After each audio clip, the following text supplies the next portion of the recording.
My name is Clayton Thompson, 65 years old, and for 20 years I served as a military translator stationed in Japan. Few people know about my fluency in Japanese, including my son Brian. When he brought home his Japanese fiancée, Yuki, I was thrilled to see him so happy. That happiness turned to shock during our first dinner together, when I overheard something that broke my heart. The hardest part wasn't what she said in Japanese, but deciding whether to expose the truth and hurt my son, or stay silent and let him be used. Before I tell you what happened that night, let me know where you're watching from, and hit that subscribe button if you've ever had to make a tough choice to protect someone you love. I joined the military back in 1978 when I was 18 years old. The Cold War was still going strong, and the military needed specialists who could work in intelligence. I had always had a knack for languages, and when they tested me, they found I had an unusually high aptitude for Asian languages. The military sent me to their language institute in Monterey, California, where I spent 18 months doing nothing but studying Japanese. It was grueling but effective.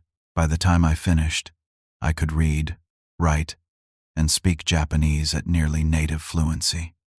For the next 20 years, I was stationed primarily in Japan, working in intelligence. My job involved translating intercepted communications, documents, and occasionally serving as an interpreter during sensitive meetings. During those years, I fell in love with Japan, its culture, traditions, food, and people. I learned not just the formal Japanese taught in classrooms, but the nuances, slang, and regional dialects that only come from total immersion. I met my late wife, Margaret, during my 3rd year in Japan. She was a civilian administrator working at the base in Okinawa. We married after just 6 months, and our son Brian was born a year later. Margaret adapted beautifully to life in Japan. She learned enough of the language to get by, though she never became fluent like me. Brian grew up speaking both English and some basic Japanese, though most of it faded after we returned to the States when he was 12. When I retired from the military in 1998, we settled in Seattle, where I worked as a consultant for businesses dealing with Japanese companies. Life was good until 8 years ago when Margaret was diagnosed with aggressive ovarian cancer. Despite the best treatments available, we lost her just 14 months after diagnosis. Her death hit Brian and me hard, but in different ways. I withdrew into myself, while Brian, who was 28 at the time, threw himself into his work as a software engineer. Our relationship became strained. We still saw each other on holidays, but the easy closeness we once had disappeared. I blamed myself for not being able to connect with my son during our shared grief. About 3 years ago, things started to change. Brian reached out more often, calling me weekly instead of monthly. We started having dinner together every couple of weeks. During these reconnection dinners, I learned that Brian had struggled with relationships. He dated occasionally, but nothing seemed to stick. He was successful professionally, but seemed to lack confidence personally. As his father, it hurt to see him doubting himself. Then, about 7 months ago, Brian called me, sounding more excited than I had heard him in years. He had met someone online, a woman named Yuki Tanaka. They had connected through a professional networking site when his company was considering expansion into the Japanese market. What started as business conversations had quickly turned personal, and they had been video chatting daily for weeks. I was happy for him but cautious. Online relationships can be complicated, and international ones even more so. But Brian was a grown man at 36, and he sounded truly happy for the first time since his mother died. Who was I to rain on his parade? 3 months later, Brian flew to Tokyo to meet Yuki in person. He stayed for 2 weeks, and when he returned, he announced they were engaged. I was shocked by the speed of it all, but Brian was absolutely certain. He described Yuki as brilliant. She worked as a financial analyst, kind, and said they had an instant connection in person, just as they had online. They made plans for Yuki to come to Seattle on a fiancé visa, with the wedding to follow within the required 90-day period. As the day of her arrival approached, Brian dropped another surprise on me. "Dad, Yuki's parents want to meet us before the wedding. They're traditional and want to make sure she's marrying into a good family." They'll be coming with her next month. Can we all stay at your place? Your house is bigger, and I thought it would make a better impression than my apartment. Of course, I agreed. I wanted to support my son, and I was curious to meet the woman who had won his heart so quickly. I spent the next few weeks preparing my house, cleaning out the guest rooms, and planning how to make the best impression on Yuki and her parents. As the day approached, Brian asked if I still remembered any Japanese. I told him just a little, downplaying my fluency significantly. I made this decision deliberately, thinking it might make Yuki and her parents more comfortable if they could speak their native language among themselves without worrying about me understanding. I wanted them to feel at home, and I thought this small deception might help ease any tension. Looking back, it was one of the most important decisions I ever made. I drove with Brian to Seattle-Tacoma International Airport to pick up Yuki and her parents. Brian was a bundle of nerves, checking his hair in the rearview mirror every few minutes and rehearsing the few Japanese phrases he had learned to impress his future in-laws. I found his nervousness endearing. It reminded me of how I felt when I first met Margaret's parents all those years ago. When Yuki came through the arrival gate with her parents, my first impression was positive. She was exactly as Brian had described her, petite, with shoulder-length black hair, stylishly dressed, and with a warm smile. She immediately ran to Brian, embracing him and speaking to him in perfect, barely accented English. Her parents, who she introduced as Takashi and Harumi Tanaka, were more reserved, as I expected from traditional Japanese people of their generation. They bowed formally, and I returned the gesture, remembering my years in Japan. "It is very nice to meet you, Thompson-san," Takashi said in careful English.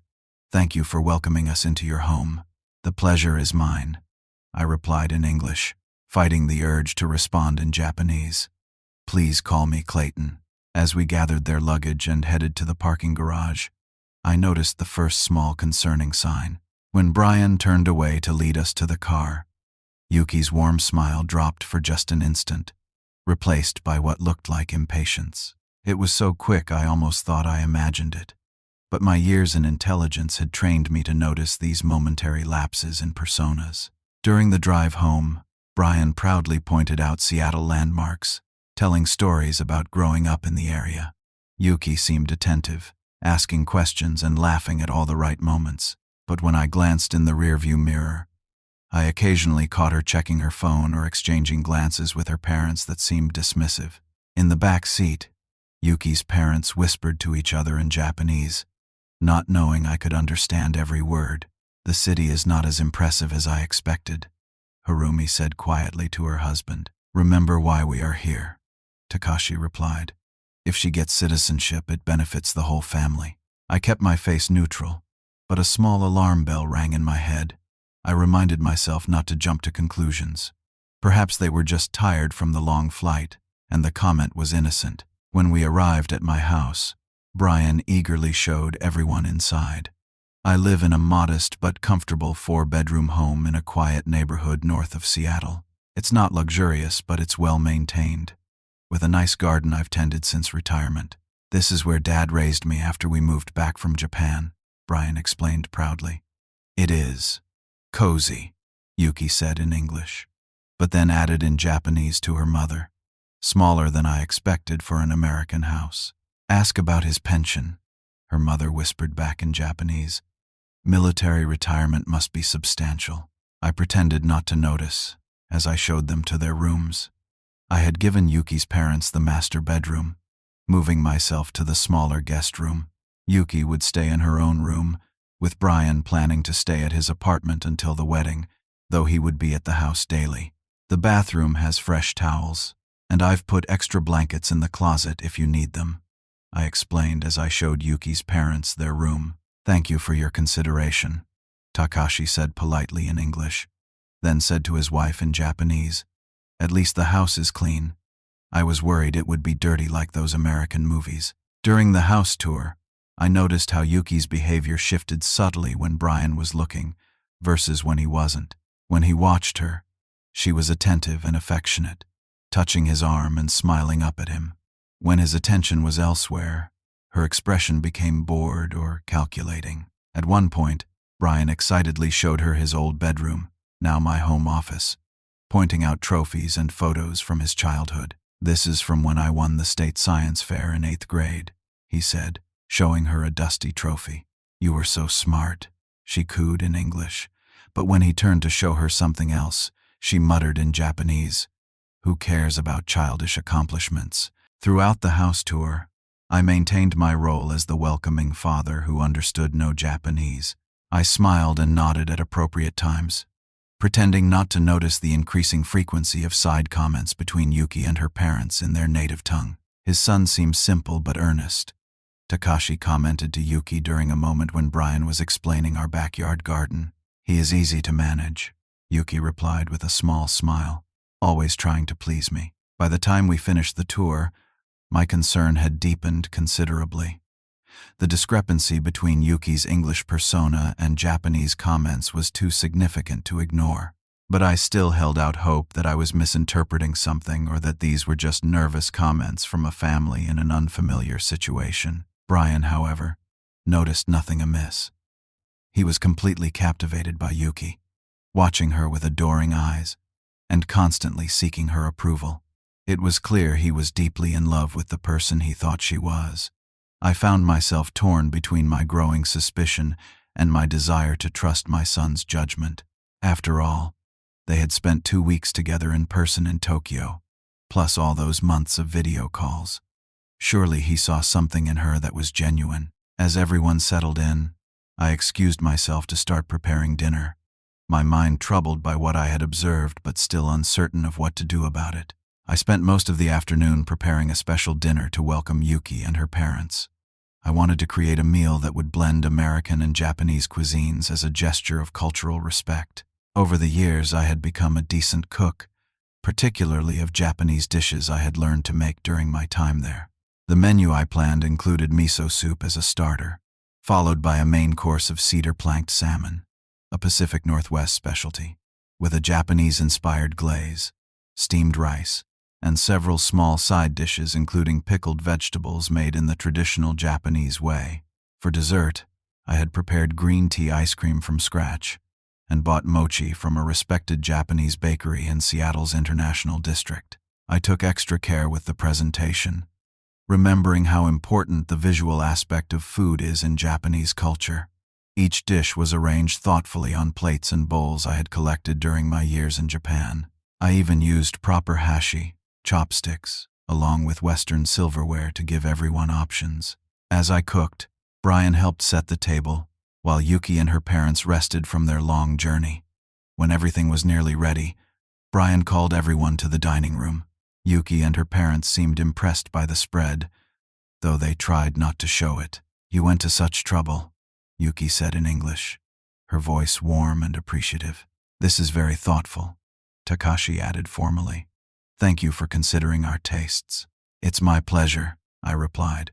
"I hope everything is to your liking."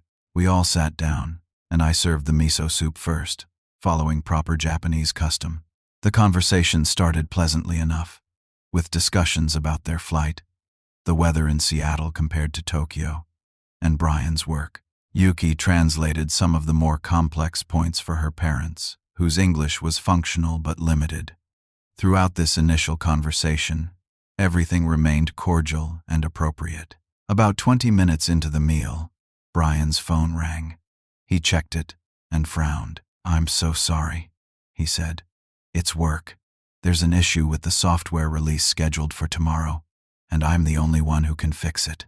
I have to take this, but I'll be as quick as I can." He excused himself and stepped into my home office to take the call, closing the door behind him. As soon as he was out of earshot, the atmosphere in the dining room changed dramatically. Yuki's warm smile disappeared, replaced by a more neutral, almost bored expression. She turned to her parents and began speaking in rapid Japanese, clearly assuming I couldn't understand.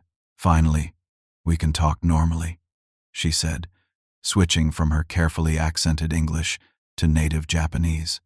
"My face hurts from smiling so much." "The food is surprisingly good," her father commented, taking another bite of salmon.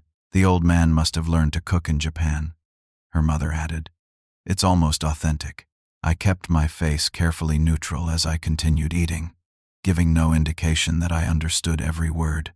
Inside, though, I felt a growing sense of unease. "What do you think of the house?" Takashi asked Yuki. She shrugged. "It's acceptable. Not as big as I hoped, but Brian's apartment is much worse. Once we're married, I'll convince him to buy something better. He makes good money at that tech company." "How much does he make?" her father asked directly. "About $150,000 per year, plus stock options," Yuki replied matter-of-factly.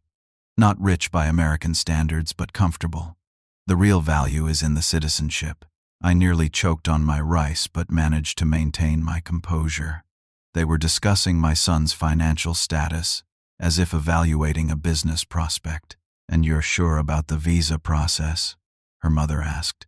"Yes, I've researched everything," Yuki said confidently. "We get married. I apply for conditional permanent residence. After 2 years, I can apply for the conditions to be removed. 3 years after marriage, I can apply for citizenship. Once I'm a citizen, we can sponsor you both for green cards." "And the boy suspects nothing?" Takashi asked. Yuki laughed softly. "Brian? No. He's not very smart, but he's useful. He thinks we're soulmates.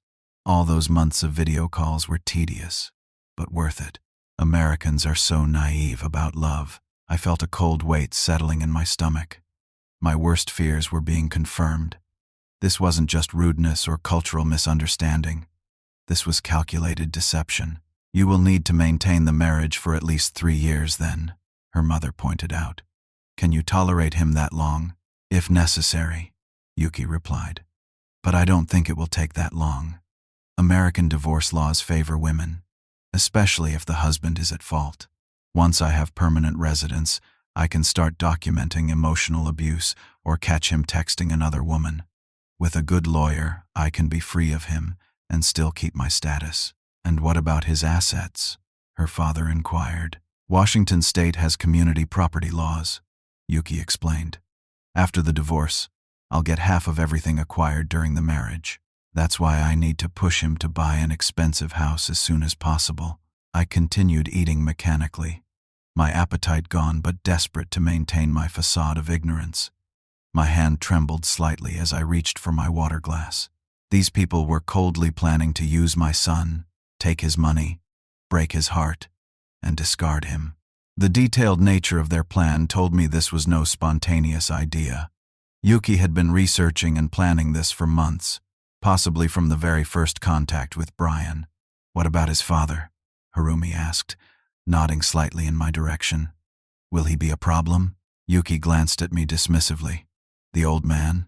No, he's clueless. Besides, Brian doesn't listen to him much anyway." There was some family tension after the mother died. Brian told me all about it during our calls. I felt a sting at that revelation. Brian and I had worked hard to repair our relationship. It hurt to hear it dismissed so casually, and to realize Yuki had been mining my son's emotional vulnerabilities for her own purposes. "Just be careful with the citizenship timeline," Takashi warned. "Americans can be suspicious of foreign spouses." "I know what I'm doing," Yuki replied confidently. "I've studied other cases. As long as we present as a happy couple publicly, there won't be problems." Just then, we heard Brian's footsteps approaching. Like flipping a switch, Yuki's entire demeanor changed. Her posture softened. A warm smile appeared on her face, and she smoothly transitioned back to slightly accented English as Brian entered the room. "Everything okay at work, honey?" she asked, her voice full of concern. "All fixed," Brian said with a relieved smile. "Sorry about that, everyone. Where were we?" "Just enjoying your father's wonderful cooking," Yuki said sweetly, taking Brian's hand as he sat back down. "You never told me he was such a chef." I somehow managed to continue the meal, making appropriate small talk while my mind raced. Every smile, every kind word from Yuki now seemed poisonous. I watched my son gazing at her adoringly, completely unaware that he was being used as a ticket to American citizenship and a cash payout through divorce. My heart broke for him, and I struggled with the weight of what I had learned. Should I expose her now? Wait until we were alone? Or say nothing at all? None of the options seemed good. No matter what I did, Brian was going to be hurt. The only question was, when and how badly. As I brought out the green tea ice cream and mochi for dessert, my hands were steady but my mind was in turmoil. 30 years of military discipline helped me maintain an outward calm, while internally I was devastated by what I had heard. Brian, oblivious to the undercurrents at the table, was happily telling Yuki's parents about their wedding plans. "We're thinking of a small ceremony here in Seattle, then maybe a reception in Japan later for the extended family," he explained enthusiastically. "What do you think, Yuki?" "Whatever makes you happy, my love," she replied in English, reaching over to touch his hand affectionately. Then, as Brian turned to serve his future father-in-law some ice cream, Yuki muttered to her mother in Japanese, "This ugly pig's son is just my visa ticket." The casual cruelty of the statement hit me like a physical blow. I nearly dropped the dessert bowl I was holding. In my 20 years as a military translator, I had heard all manner of insults and derogatory language, but hearing such contempt directed at my son from the woman he loved was almost unbearable. My mind flashed back to Brian as a little boy, running to me with scraped knees that needed bandaging. I remembered teaching him to ride a bike, helping him with homework, and watching him graduate from college. All the milestones of raising a son played through my mind in an instant. I had taught him to be honest, to trust, and to love openly. And now, this woman was using those very qualities against him. "I'd like to propose a toast," Brian said, raising his glass of sake that I had served with dessert. "To family, to love, and to our future together." "To family and future," Yuki echoed in English, her voice warm and her eyes shining with what I now recognized as completely fabricated emotion. She was an excellent actress. I had to give her that. As everyone drank, Yuki's parents exchanged smug glances. Her father added in Japanese, "To American citizenship and divorce settlements." Her mother chuckled softly and replied in Japanese, "And to sponsoring our own visas soon after." I watched Brian's face as he smiled at Yuki, completely unaware of what was being said. The stark contrast between his genuine happiness and the cruel reality I was witnessing created a physical ache in my chest. My son was deeply in love with someone who saw him as nothing more than a stepping stone to citizenship and financial gain. I faced an excruciating moral dilemma. If I exposed what I had heard, I would devastate Brian. His heart would be broken, his trust shattered. He might even resent me as the bearer of such painful news. But if I stayed silent, I would be complicit in allowing him to marry someone who planned to use him and discard him. Either way, pain was inevitable. As I contemplated my options, I observed Yuki more carefully. Her performance was nearly flawless, the way she laughed at Brian's jokes, how she touched him affectionately, the warm glances she gave him. But having spent years reading body language and facial micro-expressions in my military work, I could see the calculation behind her eyes. There was no genuine warmth, no real connection. It was all a performance designed to manipulate my son. I had seen true love between couples from different cultures during my time in Japan. I had experienced it myself with Margaret. Cultural differences can create challenges, but they don't explain the kind of cold-hearted planning I had just witnessed. This wasn't about cultural misunderstanding. It was about deception and exploitation. "Brian has always been so trusting," I said casually in English, watching Yuki's reaction. "It's one of his best qualities, but sometimes I worry people might take advantage of that."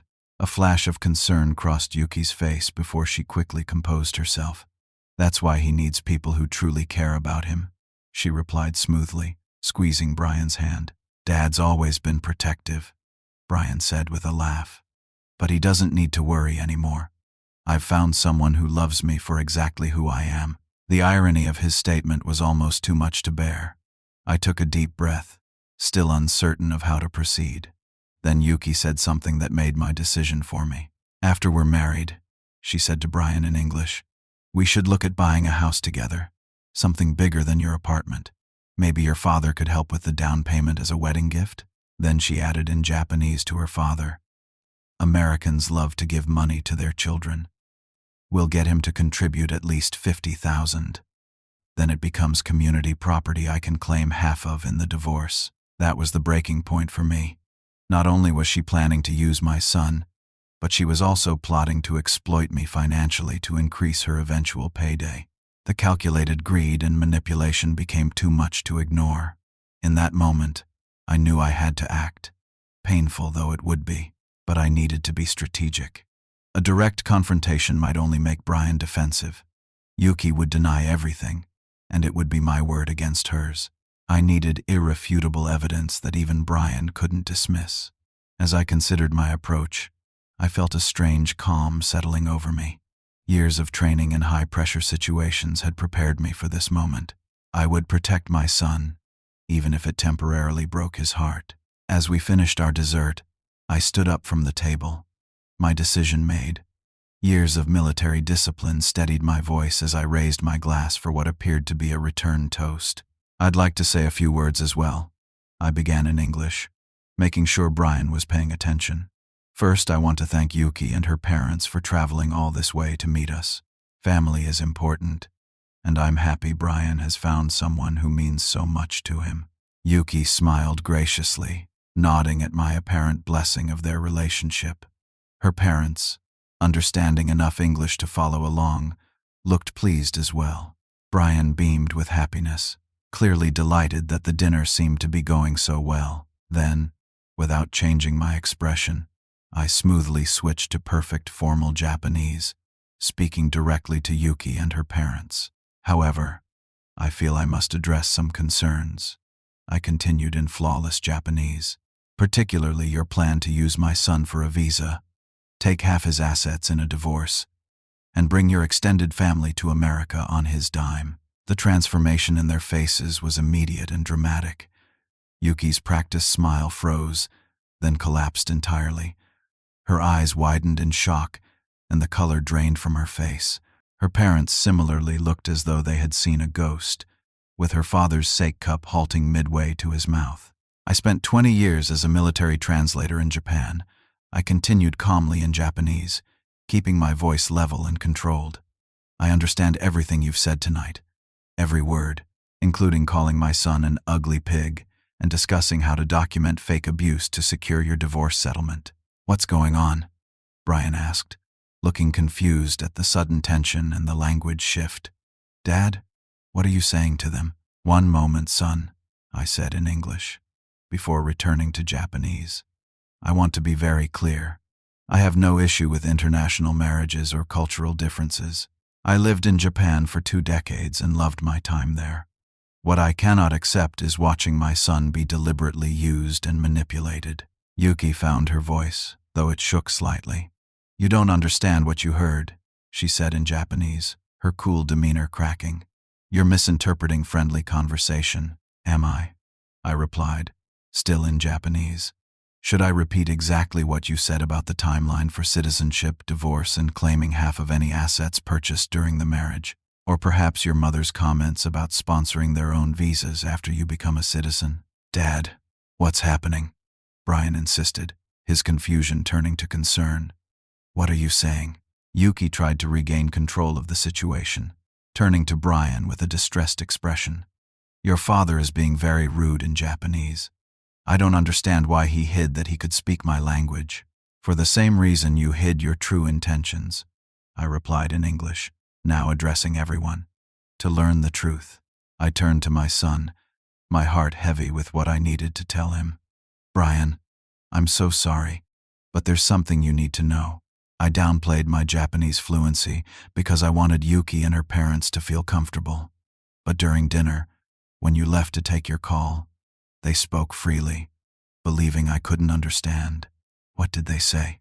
Brian asked, his voice quiet, a creeping dread visible in his eyes. Yuki and her parents have been planning to use you to gain American citizenship, I said as gently as possible. They discussed in detail how she would divorce you after getting permanent residence, possibly by falsely claiming emotional abuse. They talked about taking half your assets under Washington's community property laws. That's not true, Yuki protested in English, reaching for Brian's hand. He's lying. He's trying to come between us because he's jealous of our happiness. If I'm lying, I said calmly. Then how do I know you specifically told your mother that this ugly pig's son is just my visa ticket? How do I know you called our video calls tedious but worth it? How do I know your father asked about using the American divorce laws to your advantage? With each specific quote, Yuki's face grew paler. Her father stood up abruptly, speaking rapidly in Japanese. This is outrageous. We came here in good faith. No, I replied in Japanese. You came here to secure your daughter's path to citizenship and eventually your own. You saw my son as a means to an end, not as a person. Brian looked between us, his expression shifting from confusion to dawning horror as he realized I wasn't making this up. Yuki, he said, his voice breaking slightly. Tell me this isn't true. Tell me my dad misunderstood. Yuki tried one more desperate attempt. Brian, baby. He's twisting things. Cultural differences. Language barriers. You know how much I love you. She reached for him, but he pulled back slightly. Then why don't you explain what you were really saying? I suggested in English. If I'm mistaken, clarify the conversation. Pushed into a corner, Yuki's demeanor suddenly changed. The mask of sweet affection dropped completely, replaced by cold anger.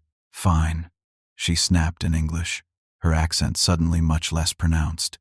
You Americans are so naive about love. You think it's all about feelings and romance. In the real world, marriage is about practical benefits too. Practical benefits? Brian echoed, his voice hollow. You mean using me for a visa? Don't act so shocked, Yuki retorted. What did you think? That a successful Tokyo financial analyst fell madly in love with some random American programmer over video calls? Grow up, Brian. I offered you companionship and a beautiful wife. You offered me citizenship and financial security. It was a fair exchange until your father ruined everything. The naked truth of her statement hung in the air. Brian's face crumpled as the relationship he thought was true love was exposed as a calculated transaction. Yuki's parents, seeing that the plan had collapsed, began speaking rapidly in Japanese, urging Yuki to backtrack, to salvage the situation somehow. But it was too late. The truth was out. I think you should all leave, I said firmly, standing up from the table. I've already called a car service. They'll take you to a hotel for the night. Brian, Yuki said, suddenly switching tactics, her voice softening as she reached for him again. It started as a plan, yes, but I've grown to care for you. We can still make this work. Brian stood up, his face ashen but his voice surprisingly steady. Was any of it real? Any of it at all? Yuki hesitated just a fraction too long, and in that pause, Brian had his answer. He turned away from her, his shoulders slumped in defeat. I'll help you call the airline tomorrow to change your return tickets, he said quietly. For tonight, please go to the hotel as my dad suggested. Her parents were already gathering their things, muttering angrily in Japanese about wasted opportunities and the long journey for nothing. Yuki made one last attempt, grabbing Brian's arm. You're making a mistake, she hissed. Think about what you're throwing away. No, Brian replied, gently removing her hand. I know exactly what I'm throwing away now, and it's not what I thought it was. I showed them to the door where, as promised, a car service was already waiting. No more words were exchanged as they loaded their luggage and departed. As the car pulled away, I turned to my son, who stood in the doorway looking shell-shocked and devastated. I'm so sorry, son, I said quietly, placing my hand on his shoulder. He didn't respond immediately, just stared out into the darkness where the taillights of the car were disappearing. Then, without warning, he turned and walked back into the house, leaving me standing alone in the doorway. After Yuki and her parents left, the house fell into a heavy silence. Brian retreated to the living room, sitting on the couch and staring blankly at the wall. I gave him space, busying myself with clearing the dinner table and washing dishes. Some pains need solitude before they can be shared. About an hour later, he finally spoke. Why didn't you tell me sooner that you spoke Japanese? I dried my hands and came to sit across from him. Honestly, I thought it would make them more comfortable if they could speak their native language among themselves. I never anticipated This. When did you first suspect something was wrong? He asked. There were small signs at the airport and during the house tour, I admitted. But I didn't know for certain until the dinner conversation when you left the table. Brian ran his hands through his hair, his face a mask of pain and confusion. How could I have been so stupid? 6 months of my life, Dad. 6 months thinking I'd found someone who understood me, who loved me for who I am. You weren't stupid, I said firmly. You were trusting and open-hearted. Those are qualities to be proud of, not ashamed of. Look where those qualities got me, he said bitterly. Made a complete fool of myself. I was ready to marry her, Dad. I thought we'd have children together someday. His voice broke on the last word, and for the first time since he was a teenager, I watched my son cry. It tore at my heart, but I knew this pain was necessary. Better the sharp, clean break of truth now than years of slow, emotional bleeding in a marriage built on lies. Brian's initial shock eventually gave way to anger at Yuki, at her parents, and even at me. You should have told me right away, he said later that night, as we sat in the kitchen drinking bourbon I had pulled from the back of a cabinet. As soon as you heard them talking. Maybe I should have, I acknowledged. But I needed to be sure, and I needed to find the right moment, with evidence you couldn't dismiss. If I had pulled you aside immediately, would you have believed me? Or would you have thought I was interfering, maybe even prejudiced against her? He was quiet for a long moment, then sighed. You're right. I probably wouldn't have believed you. I was so caught up in her, in the idea of us. God, Dad, she had it all planned out, using me for citizenship, then divorcing me and taking half of everything. That's not going to happen now, I reminded him. No, but it doesn't change the fact that none of it was real. 6 months of video calls every day, 2 weeks together in Tokyo. I proposed to her at Tokyo Tower. Did you know that? Thought it was the most romantic moment of my life. The pain in his voice was raw, and I wished more than anything I could take it away. But some wounds need to be felt fully before they can heal. We talked through the night, finishing most of the bourbon bottle. Brian swung between anger, humiliation, and grief. I listened, offered what comfort I could, and shared some of my own experiences with heartbreak, including some painful lessons from before I met his mother. Did you ever get over Mom? He asked around 3 in the morning, his words slightly slurred from emotion and alcohol. No, I said honestly. But I learned to carry her with me in a way that honors her memory without being paralyzed by grief. It took time. This isn't the same, he said. Mom loved you. She didn't pretend. No, it's not the same, I agreed. But betrayal is its own kind of grief. You're mourning the future you thought you had, the person you thought you knew. As dawn broke, Brian finally fell asleep on the couch. I covered him with a blanket, looking down at my son's face, relaxed in sleep but marked by dried tears. The protective instinct I had felt when he was a child surged within me. I couldn't shield him from this pain, but I could help him through it. The next morning, Brian called the airline and changed their tickets. Yuki tried calling him several times, but he didn't answer. Eventually, she sent a text message that oscillated between apology and blame, suggesting they could start fresh with honest expectations. Brian showed me the message, then deleted it without responding. The following week was difficult. Brian took time off work and stayed with me. He canceled the wedding arrangements, a process both logistically complicated and emotionally devastating. Each cancellation was a fresh reminder of what had happened. Telling friends and colleagues was perhaps the hardest part. Brian opted for a simple explanation. We realized we wanted different things rather than sharing the humiliating truth. I feel like such a fool, he said one evening as we sat on my back porch. Everyone was so excited for me. Now they're giving me these pitying looks. It won't last, I assured him. People have short memories for others' problems. Did I ever tell you why I fell for her? Brian asked. It wasn't just that she was beautiful or smart. She made me feel like I was enough, just as I am. No one's made me feel that way since Mom died. You are enough, I said firmly. And the right person will see that without an ulterior motive. About 3 weeks after that fateful dinner, Brian decided it was time to return to his own apartment and to work. He seemed stronger, though still wounded. The sharp edges of betrayal had begun to soften, though I knew the scar tissue would take much longer to form. "Thanks, Dad," he said as he packed his bag. "For everything. For saving me from making the biggest mistake of my life." "I just told you the truth," I said. "You did the hard part." "I'm still angry sometimes," he admitted. "Not just at her, but at myself for being so blind." "Does that ever go away?" "The intensity fades," I told him. "But use it. Let it teach you without hardening you." Before he left, we made plans for a trip together. Brian had 2 weeks of vacation time saved up, and I suggested we go somewhere to help him heal and to strengthen our reconnection. To my surprise, he suggested Japan. "Are you sure?" I asked. "Given everything that happened? I don't want her to take Japan from me too," he explained. "You loved it there for 20 years. I have childhood memories there. One bad experience shouldn't poison an entire culture for me." I was proud of his wisdom and resilience. Despite everything, my son was finding his way back to himself. 1 year after the disastrous dinner that exposed Yuki's true intentions, Brian and I found ourselves sitting in a small tea house in Kyoto. The garden outside was in full bloom, cherry blossoms floating on the gentle spring breeze.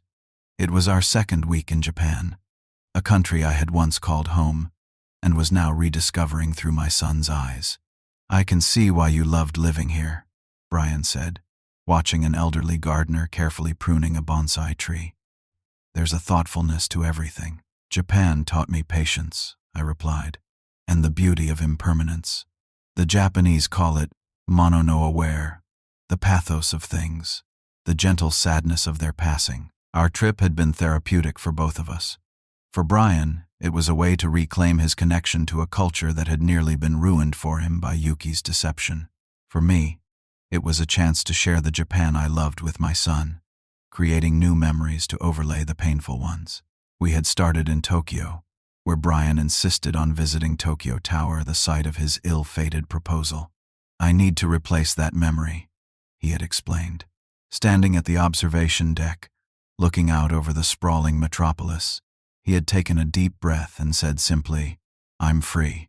I understood it was a ritual of release, and I respected his need for it. From Tokyo, we traveled to Hakone for its hot springs, then to Nara to feed the sacred deer, and finally to Kyoto with its thousands of temples and shrines.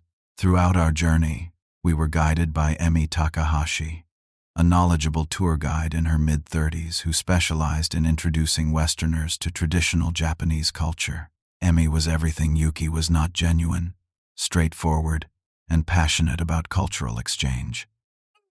She had studied in Seattle for 2 years, which gave her insight into both American and Japanese perspectives.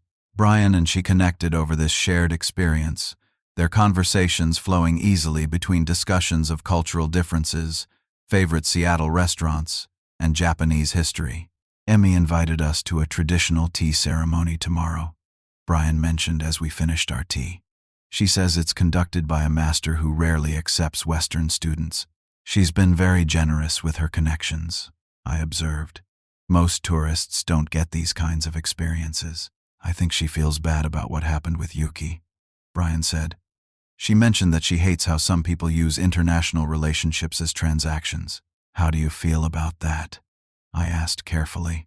Over the past year, Brian had gradually opened up about his experience, but I was still cautious about pushing too hard. "Honestly, I'm grateful for her honesty," he replied. "After Yuki, it's refreshing to meet someone who says exactly what she means." I had noticed the growing friendship between Brian and Emi over our 2 weeks together. There was an ease to their interactions, a natural rhythm of conversation and comfortable silence. But unlike his headlong rush with Yuki, Brian was proceeding cautiously, thoughtfully. "You know what the biggest lesson from all this has been?" Brian said, setting down his teacup. "I learned that real connection can't be rushed. With Yuki, everything moved so fast. She always pushed for the next step: video calls to meeting in person, meeting to engagement, engagement to marriage. Now I understand why she was rushing."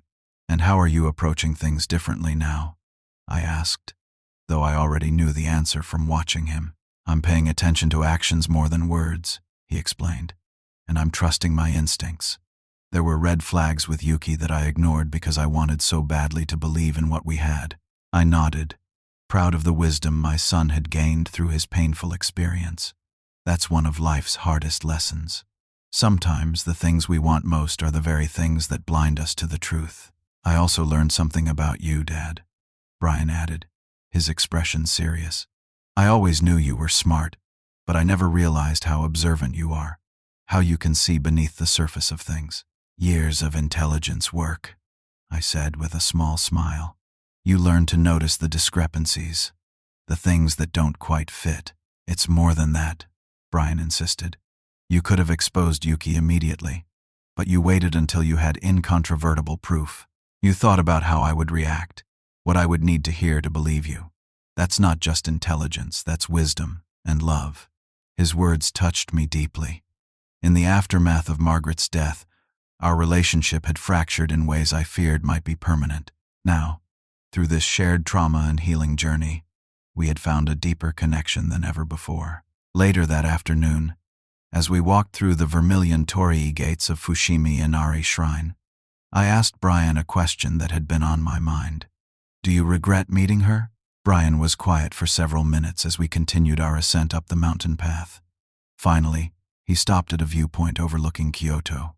No, he said thoughtfully. As painful as it was, I don't regret it. It taught me about myself, my vulnerabilities, and my strengths, and it brought us closer. After Mom died, I thought we'd never find our way back to each other. In a strange way, I have Yuki to thank for that. I placed my hand on his shoulder, unable to express in words how much his perspective meant to me.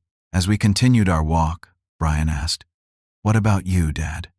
Any wisdom to share from your 75 years on this planet?" "Just this," I said. "The people who truly love you will never require you to be less than who you are. They won't ask you to shrink or change to fit their needs. Real love expands you. It never diminishes you." Brian nodded, absorbing this. I think I'm finally starting to understand that. The next evening, after the tea ceremony Emmy had arranged for us, she joined us for dinner at a small local restaurant, known only to residents. As I watched Brian and Emmy discussing the differences between American and Japanese humor, I saw something I hadn't seen in my son since before Yuki, a genuine, unguarded smile that reached his eyes. Their friendship was developing naturally, without pressure or hidden agendas. Whether it would grow into something more wasn't important. What mattered was that Brian was healing, learning to trust again without losing the wisdom his experience had taught him. On our last night in Japan, Brian and I sat on the balcony of our ryokan, watching the sun set behind Mount Fuji in the distance. "Thank you for saving me, Dad," Brian said quietly. "Not just from Yuki, but from myself. From making a mistake I would have regretted for the rest of my life." "That's what family does," I replied. "We tell each other the hard truths, even when it hurts." "I'm bringing Emmy to Seattle next month," he mentioned casually. "She's never seen the Pacific Northwest in summer. I thought I might show her around, the way she did for us here." "I think that's a wonderful idea," I said, recognizing this for what it was: not a rebound or a replacement, but a genuine new beginning, built on a foundation of mutual respect and authentic connection. As we prepare to return home tomorrow, I'm reflecting on the journey that brought us here. Sometimes, the most painful experiences lead to the most profound growth. My son is stronger now, wiser about love and more confident in himself. Our bond as father and son is deeper than ever before, and I've been reminded that even in my retirement years, I still have an important role to play in my son's life. If you're facing a difficult truth that you need to share with someone you love, remember that temporary pain is sometimes necessary for lasting healing. The right words said at the right time can change a life's trajectory, even if they're hard to say and harder to hear. Have you ever had to share a painful truth to protect someone you care about? Leave a comment below and share your experience. And if this story resonated with you, please hit that like button and subscribe for more real-life stories about family, relationships, and the wisdom that comes from life's challenges. Thank you for listening to my story, and remember, the truth, however painful, is always worth telling when it comes from a place of love.